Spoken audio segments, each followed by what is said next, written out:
जिस शख्स को दिया गया है इस्माइल सीला उनका नाम है, तो यहाँ पीटीआई के वर्कर जो हैं वो उसकी मुखालफत कर रहे हैं। उनके ख्याल के मुताबिक अदनान रहमानी को टिकट मिलना चाहिए, तो आप क्या कहेंगे? जो बिस्मिल्लाहिर्रहमानिर्रहीम, अस्सलाम वालेकुम। असल में ये टिकट ही जो है ना गलत डिस्ट्रीब्यूट कराया है फरख हबीब साहब ने। ये बनता ही नहीं था। सिल्ले साहब को तो यहाँ देखा ही नहीं आज तक, किसी कंपेन में नहीं गए, किसी रैली में नहीं गए। यहाँ की आवाम उनसे सख्त नाला इस टाइम। तो ये जो है रिएक्ट जा रहा है ना, इससे सिले से ज़्यादा फरख हबीब साहब को जा रहा है कि उन्होंने ये पैसे लेके टिकट करवाया। तो इस वजह से जो है ना आवाम उन्हें पसंद नहीं कर रही है। और अगर यहाँ पे जो है ना ये सिर्फ प्लेट में रखकर शहरी को टिकट दिया गया है कि एक किस्म का कि शहरी जीत सकता है बस, अदरवाइज जो है ना नहीं है।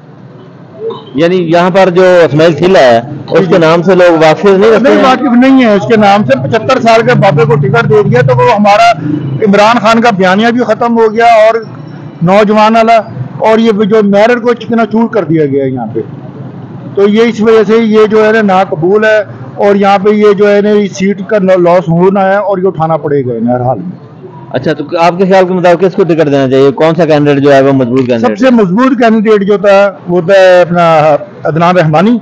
अगर उसे नहीं मिला था तो ये वारिस कैंडिडेट था, वारिस ने एक्टिव भी था, मेहनत भी कर रहा था, तो उसे दे देते। एमपीए भी रहे हैं, साबका राणा को हराया है उसने, अब उसे भी नहीं दे रहा। अगर वो करप्शन पे बात कर रहे हैं कि उसके खिलाफ करप्शन का पर्चे का है, तो यार करप्शन तो फरख हबीब ने भी करी है, आज उसे एफआईआर ने रोका है। तो ये कौन सी करप्शन की बात कर रहे हैं? कोई करप्शन इस्माइल सीले ने नहीं की। इस्माइल सीले ने तो अपने दौर में 2,500 पे पुलों पे ले गया वो तो ये तो बहुत पुरानी बात है। कार्टर मिल जब बंद हुई है उसमें उन्होंने दिहाड़ियां लगाई हैं लोगों ने। तो ये नहीं, ये बात है। बात यही है कि कोई करप्शन वाला का कोई जिक्र ही नहीं है ना। अब फरख हबीब ने थोड़ी करप्शन करी है। अब मुझे बताएं उसके तो फरख हबीब के तो घर वाले अल्लाह माफ करेगा लेडीज तक कह रही हैं कि 2-2 लाख दो, हम तुम्हारे ट्रांसफर करा देते हैं। यहाँ तक हमने सुना है, और ये जेन्युइन बात है कि 2-2 लाख मांग रहे हैं ट्रांसफर हो करे। तो ये क्या है? ये कौन सा मेरिट की बात कर रहे हैं? कोई मेरिट मुरत नहीं है।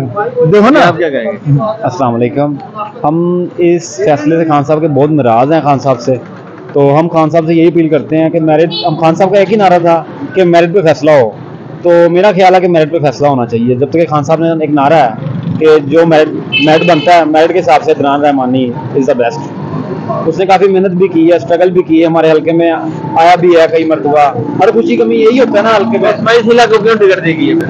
इस्माइल सीले को पता नहीं क्यों दी गई है, जबकि हमें तो पता ही नहीं है कि इस्माइल सीला भी उनके रेट्स था, यानी कि टिकट के होल्डर है।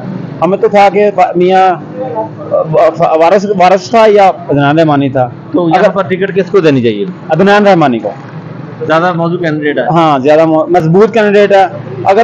अगर इजी करना है और शहरियार साहब को, तो फिर वैसे ही उनको जिता दिया जाए, अपना कैंडिडेट लाजमी खड़ा करके जलील करना है उसको। हम तो यही अपील करते हैं खान साहब से कि अदनान रहमानी को टिकट दिया जाए। जी, आप क्या कहेंगे? बिस्मिल्लाहिर्रहमानिर्रहीम। हम ये कहेंगे, देखो सबसे पहले कि इनका नारा था कि हम गुर्बत खत्म करते हैं। नहीं, हमारा सर्वे ये है कि टिकट किसको मिलनी चाहिए। करप्शन हमारा ये सर्वे नहीं है। टिकट किसको मिलनी चाहिए? इस्माइल सीले को, मियां वारिस को, या अदनान रहमानी को? मेरा ख्याल है इनको ये नलायक है, इनको किसी को भी नहीं मिलनी चाहिए टिकट। मैं तो यही कहूँगा कि उन्होंने किया देखो पीटीआई ने किया बताया।